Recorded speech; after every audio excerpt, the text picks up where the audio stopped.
Tatlong barkong pandigma ng Philippine Navy ang agad i-deploy matapos mamonitor ang paglapit ng 3 Chinese maritime militia at survey ship ng China sa may Palawan. Kinumpirma yan ni Commodore Trinidad. Itataboy na sana ng Philippine Navy kung magmamatigas. Ang kaso nga lang noong nakita na ang mga warship, nagkusa raw tong lumayas at tumalis rin. Di kinumpirma kung anong warship ang ipinadala ba't natakot ang China. Pero niradyohan pa rin at pinagbantang raw may mangyayari sa inyo China pag hindi kayo lumayas. Di naman pumalag ang China. Hindi rin sumagot at deadma. Mukhang pinipikon lang tayo ng China dito ah. And yes, there were reports yesterday. It was monitored by Western Command. They sent a Coast Guard and 3 Navy ships to check on the reported presence of this research vessel. It so happened when they got to the vicinity, the research vessel was not there anymore. Our tracking is it exited southwest direction from the last reported position. Ang malaking pagkakamali ng Armed Forces of the Philippines, bakit Philippine Navy warship pa ang ipinadala? Pwede naman at dapat inuna na ang Philippine Air Force fighter jet at nag-warning shot agad. Diba mas mabilis ang pagresponde?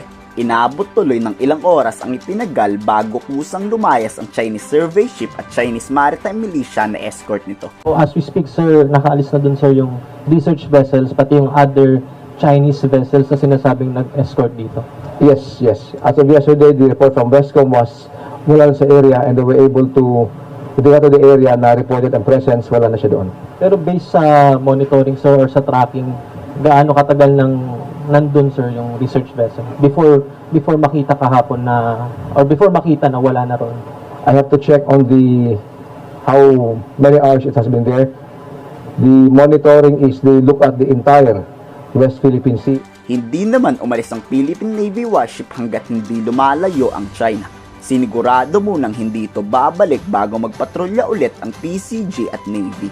Hindi naman to bumalik at dire-diretso na patungong South China Sea. Their presence there is illegal. We will continue performing our mandate. We will not be deterred. Ang guidance sa atin is not to let up not only Escoda, Ayungin, but all over the expanse of the West Philippine Sea. Hanggat maaari ayaw ng Pilipinas ng gulo. Pero sa ipinapakita ng China, nais talaga nilang tayong unang magpaputok. Talagang sinusubukan ng mga Chinese ang pasensya ng AFP. Ang tanong, tayo kaya talaga ang unang magpapasabog ng kanyon? We're being tested almost every day in our territorial waters. But we're using maximum restraint, and the President's made it clear that we will do what we need to do in supplying especially the Sierra Madre and continue to patrol our own territorial waters without necessarily creating any conflict.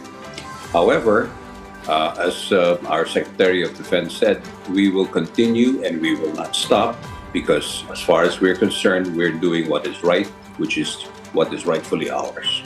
May nilulutong plano tong mga Chinese, kaya iniimbestigahan ang ilalim ng dagat ng Palawan. Kayo, ano sa tingin nyo ang ginagawa ng China? At nagustuhan nyo rin ba ang aksyon ng militar kahit mabagal ito? Ikomento sa baba ang inyong salubin.